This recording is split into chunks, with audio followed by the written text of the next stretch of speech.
আসসালামু আলাইকুম রহমতুল্লাহি আবরকাতু। বিসমিল্লাহির রহমানির রহিম। ভাইরে ভাই, কি যে রান্না করা যা বলার বাইরে। আমরা বরিশালিয়া মানুষ যে কত কি যে করতে পারি আল্লাহ ভালো জানে। তো শাপলাটা কম বেশি গ্রামে সবাই চেনেন এবং গ্রামে এটা বেশি পরিচিত। আর শহরে দেখা যায় যে এটা কিনে আনতে হয়, কিন্তু সেভাবে সিজনালি সময়টুকুই পাওয়া যায়, তারপরে আর তেমন একটা পাওয়া যায় না। আর গ্রামে পানি শুকানো পর্যন্তই পাওয়া যায়।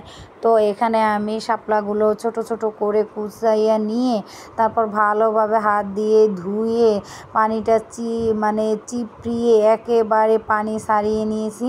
আর এখানে 2 টেবিল চামচ পরিমাণে বেসন দিয়েছি, আর 2 টেবিল চামচ পরিমাণে এখানে আমি শুকনো চালের গুঁড়া দিয়েছি, আর 2টো কাঁচামরিচ দিয়েছি, একটু ধনিয়া পাতা দিয়েছি, একটু জিরার ফাঁকি এবং একটু ধনিয়ার ফাঁকি দিয়েছি, স্বাদ মতো লবণ দিয়েছি। দিয়ে এখন খুব সুন্দরভাবে এটাকে একেবারে হাত দিয়ে কষলিয়ে মেখে নেব। এত সুন্দরভাবে মেখে নেব যা বলার বাহিরে, এবং মাখার সাথে সাথে একেবারে দেখা যায় ভর্তা ভর্তা হয়ে যাবে।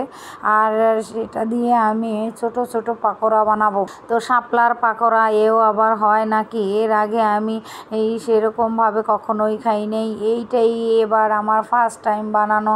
তো এক আপুর ভিডিও দেখে আমি এটা আর কি নিয়েছি এই রেসিপিটা, এর আগে আমি কখনোই বানাই নেই। তো আজকে যখন আমি বানাইছি তখন আমার কাছে এতটাই ভালো লাগছে যা বলার বাইরে।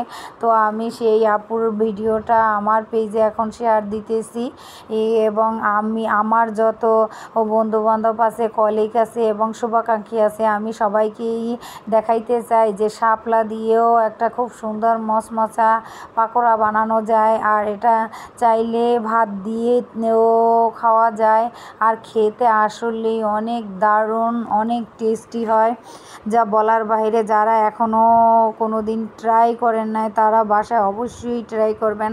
আর শাপলা তো গ্রামে অ্যাভেলেবেলই পাওয়া যায়।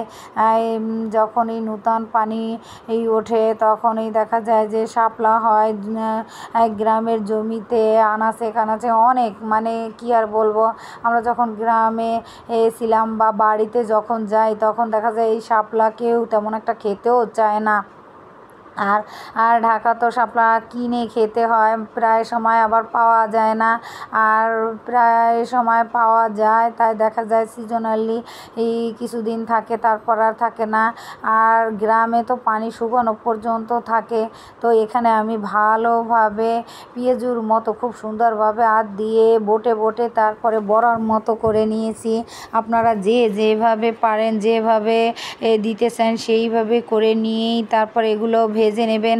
দেখেন খুব সুন্দরভাবে আমার ভাজা প্রায় শেষ। আমি একটু আস্তে আস্তে করে ভাজতেছি যেতে সবগুলোই খুব সুন্দরভাবে মচমচা হয়ে যায় এজন্য। তো সবগুলো এখন প্রায় হয়ে গেছে, এখন আমি তুলে নেব, তুলে নিয়ে বাচ্চাদেরকে খেতে দেব।